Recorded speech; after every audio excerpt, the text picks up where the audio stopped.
And without further ado, we would like to welcome and introduce our first speaker, Mr. Pathman Arulampalam. So Pathman, if you don't mind, please proceed to share your video and enable your audio. Hello there. Can you hear me okay? Yes, great. We can also see your screen, so we are doing well. Great. Let me see here 1 second. Yep. Okay. Thank you, Pathman. Welcome to the 2020 PPI Annual Symposium. Thank you very much for being with us today. But let me please take some time to properly introduce Pathman. Pathman is currently the Senior Manager, Optimization and Integration from Hess Malaysia Exploration and Production. He has been with Hess Corporation for the last 15 years, a significant amount of time, in a variety of roles, including being involved or have led implementations of project production management at Hess. Pathman is both a member of PPI's Industry Council as well as a member of PPI's Energy Working Group, which was introduced in our introductory plenary session this morning. Knowing Pathman, I have no doubt that you will find his story of a strong interest to you, okay? So remember, please, to use the Q&A feature if any questions. Pathman, I think this is over to you. I will be making, if necessary, any verbal cues during your presentation in terms of time control. Thank you. Sure. Okay. Thank you, Roberto, for that kind introduction, and thank you for having me today. So good morning, good afternoon, and good evening to all of you on the call. Let's get straight to it then. So hopefully my slides will start to move here. So here's our agenda for today. In a nutshell, I'd like to share our story here with you, both the good as well as the challenges we've had in our deployment and implementation here in Malaysia. So let me preface everything initially by saying that as a company, Hess has experienced both tangible and intangible benefits from implementation of PPM. But if you choose to implement it, do talk to those that are on the call here today. It's not something you should go into unless you're kind of all in, so to speak. Your top leaders are all in as well. So as a famous quote goes, do or do not. There is no try. It's not as good as it's not as an Einstein quote, but it's one I like. So just bear that in mind as we go along, or if you choose to deploy yourselves. So allow me to give you a bit of context how PPM came to be in Hess. It has its roots in the plains of North Dakota and has now sprung up in the Far East here in tropical Malaysia.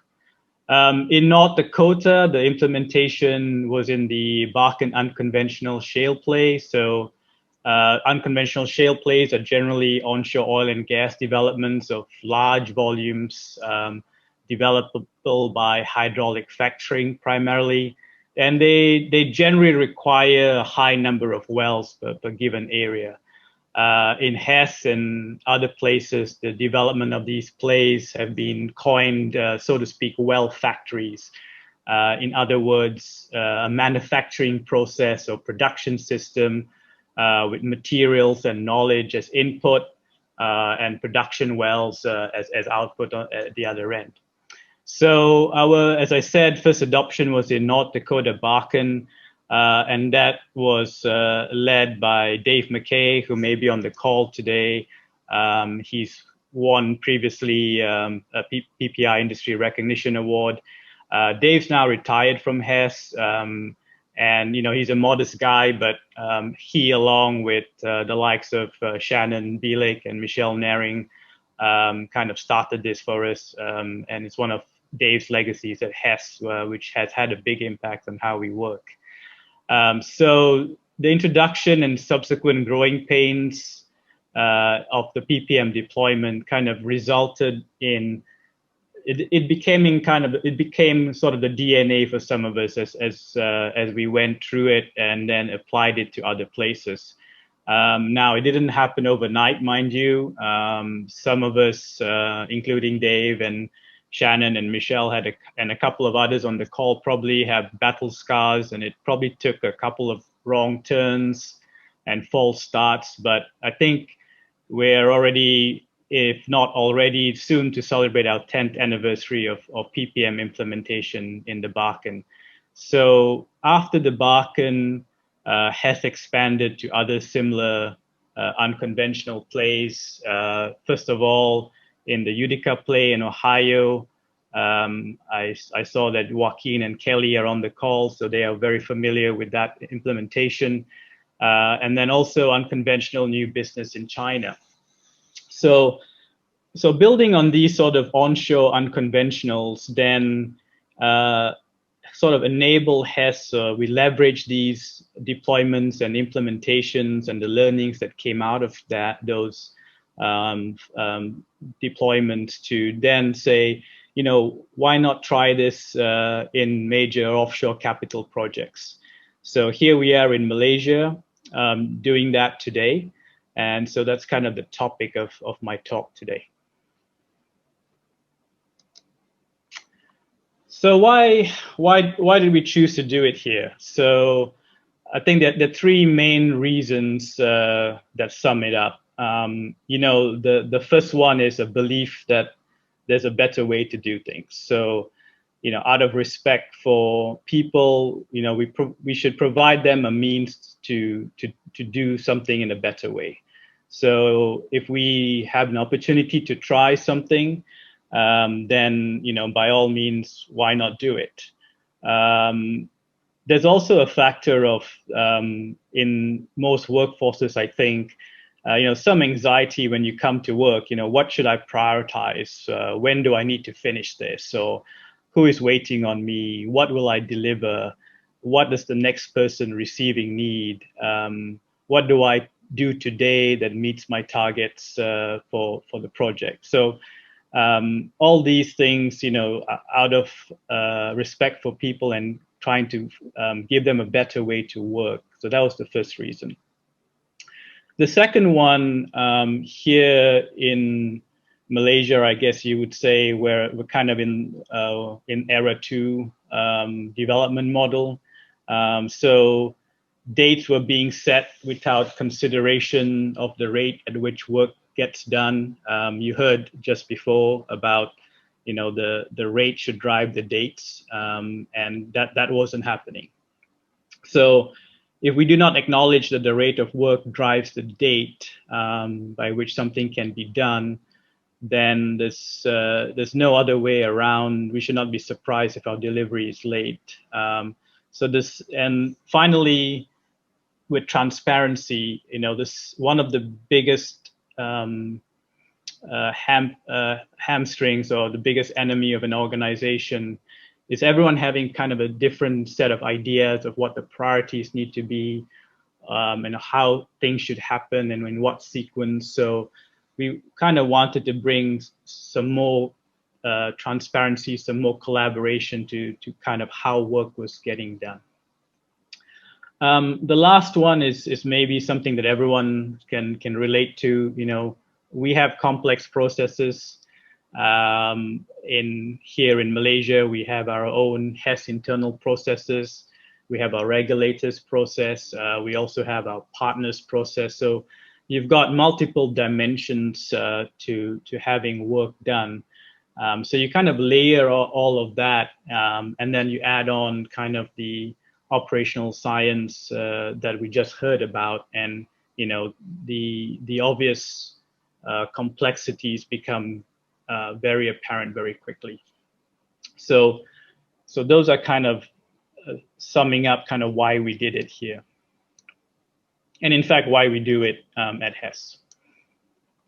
So try and get my pointer here. So when we look at continuous improvement, we may often ask ourselves, so what's the gap?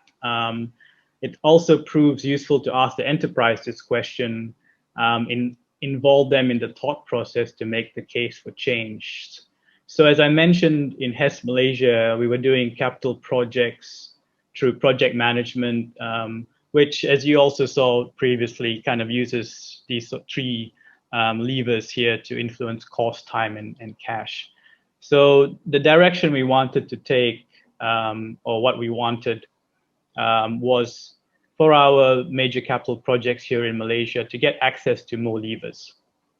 So in particular, we wanted to focus on the product design, so kind of the types of wells, the types of facilities, the types of pipelines we designed, and also understand how work is done and what handoffs occurred.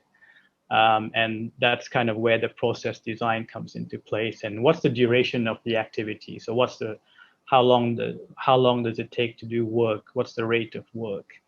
And the third lever we wanted to focus on was variability. You heard a bit about that just now as well. So specifically for our case, we wanted to understand what was the main cause of variability. We hadn't really looked at that in any shape or form. And we had many projects going on at the same time at different stages of maturity. So, some of the questions were, does the same type of variability impact the different projects in the same way? Or was each project subject to its own unique set of variabilities?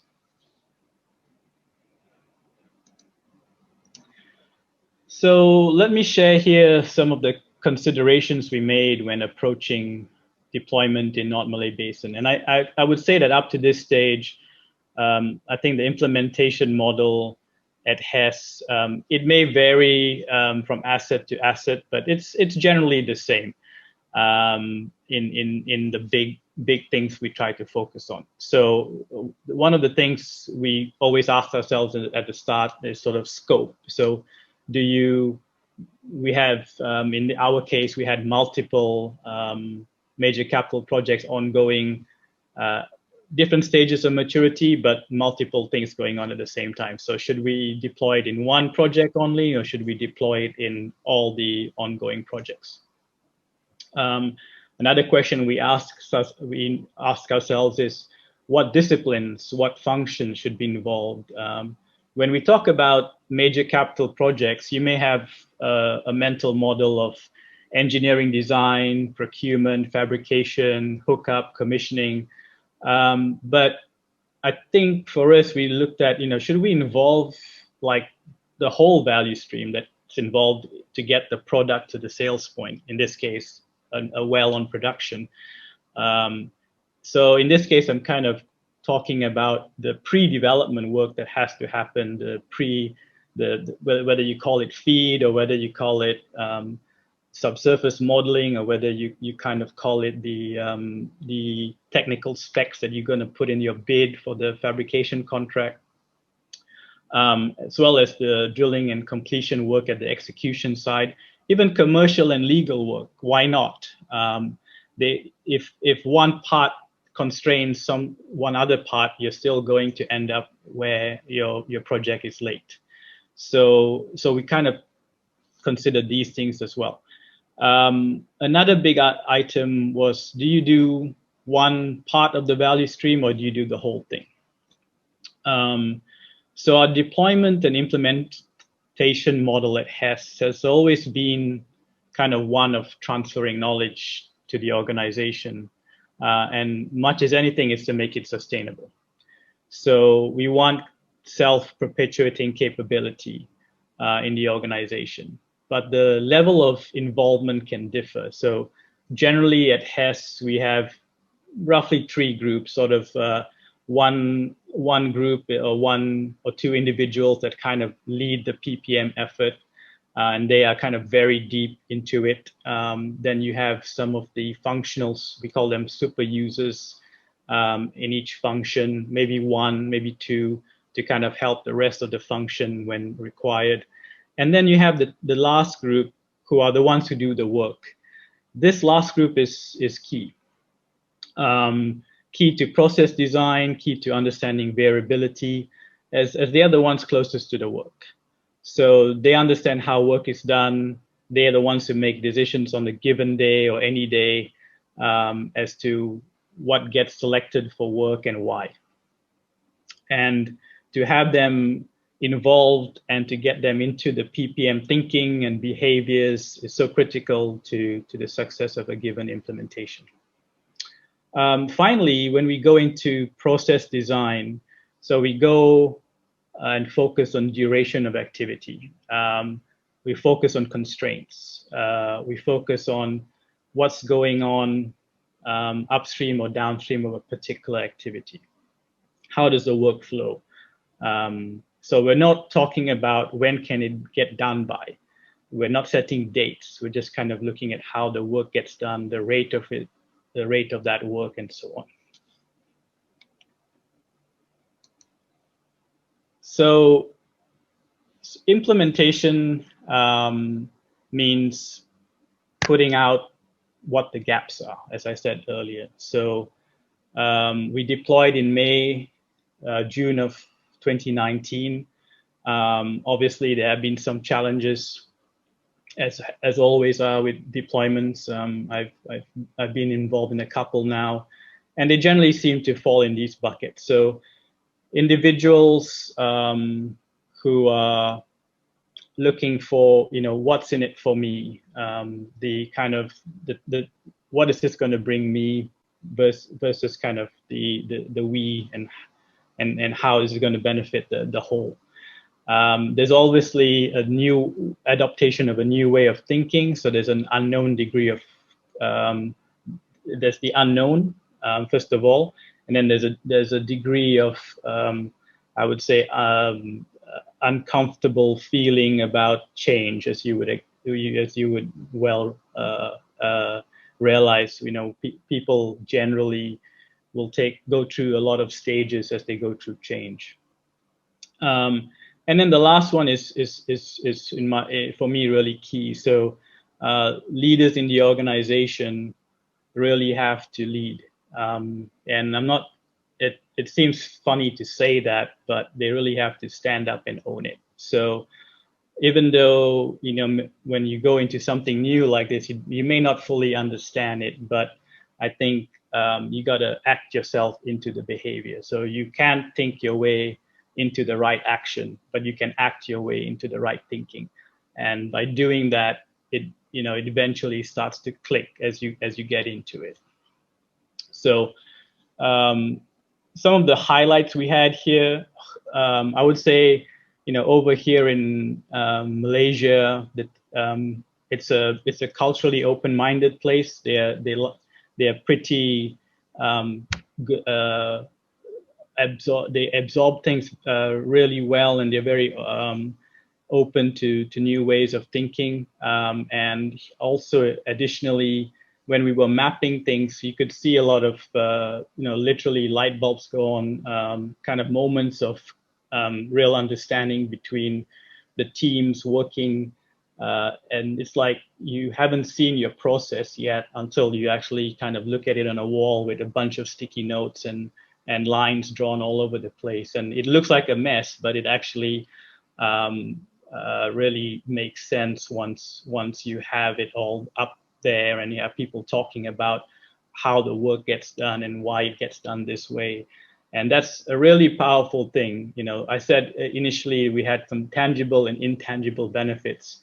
This is one of the intangible benefits, having everyone understand how work flows, how the production system behaves. So what does the data tell us? So as I said, we implemented in June last year. So there's a lot of colors here, a lot of numbers. I won't get into too much of that detail, but I did say earlier we wanted to focus on variability as one of the levers we wanted to focus on. So here's kind of a graphical representation of the variability that we see. So it would be a mistake to say that all our projects are impacted in the same way by variability. What we saw in the data was that each project, as you break it down from the total of everything that was going on to each project, you could see the variability does differ. So we focus on systematically identifying sources at different levels. So cutting the data from different projects to different phases in that same project, whether it's pre-development or execution. So for example, here you can make out that there was much to learn about being able to effectively estimate how much time a task will take. So underestimated duration, this big bar here. So all that means is, when we were designing our process, what we assumed for how long something would take was way under. And you could say that's generally human nature. We tend to maybe not estimate things we tend to be a bit too optimistic sometimes when we estimate, and we think the rate of work will go a lot quicker than it actually does, because we're not thinking about the variability that's impacting the system. So in the same way, we can use all this data to look at, okay, instead of trying to tackle everything that's going on, this gives us an ability to say, okay, let's focus on a few things. So it's kind of a very surgical approach versus sort of a blunt instrument, sort of trying to get to everything.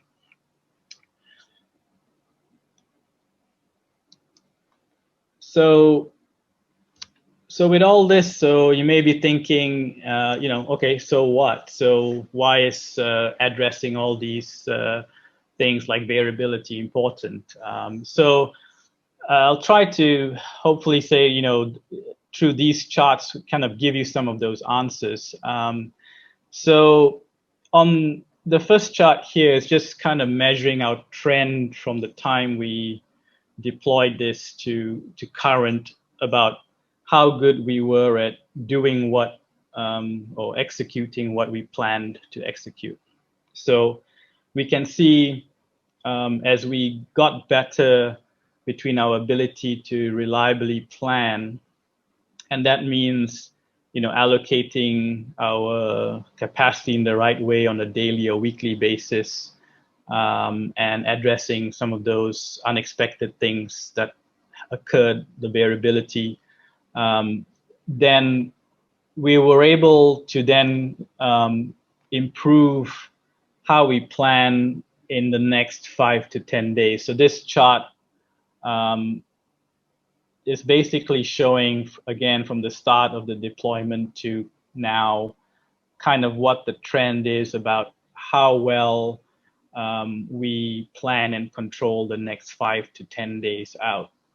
So by doing that, we are able to give ourselves a bit more of a better commitment, or a bit of a more definitive time on when time of when we're going to complete our project. So the last one, this last graph, is trying to show that. So in essence, the closer the yellow line gets to the blue top line here, we are trying to say that if our work is being planned and executed in the right way, and we are controlling the work, planning the work in the right way, then the amount of difference between when we're going to finish the project, and in terms of a forecast to when we actually are going to finish, should start to close. So that's all what we're trying to do, is sort of close the gap between where we want to be as far as a finish date and where we are as we went along the process. So again, the charts themselves, a lot of may not be may not be totally understandable if you're new to this, but I think the power of this is that we can see it. So we're kind of no longer at this stage relying on, yeah, I think this is happening because maybe, probably, so it's not subjective anymore. So we have data, we have facts, we have the ability to take out the opinions or the subjective opinions and be more objective about how we're doing, what our performance is, and kind of make future decisions on that. Also, Hess is not trying to get rid of variability. That would be nice, but that's simply impossible.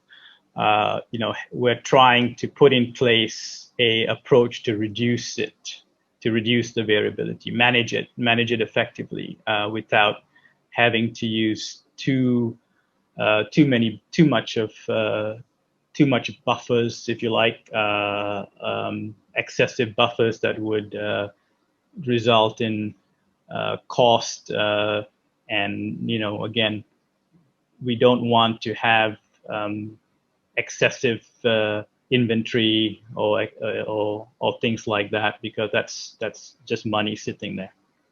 So we want to optimize, as you all do, on our cash. Okay, so these last two slides,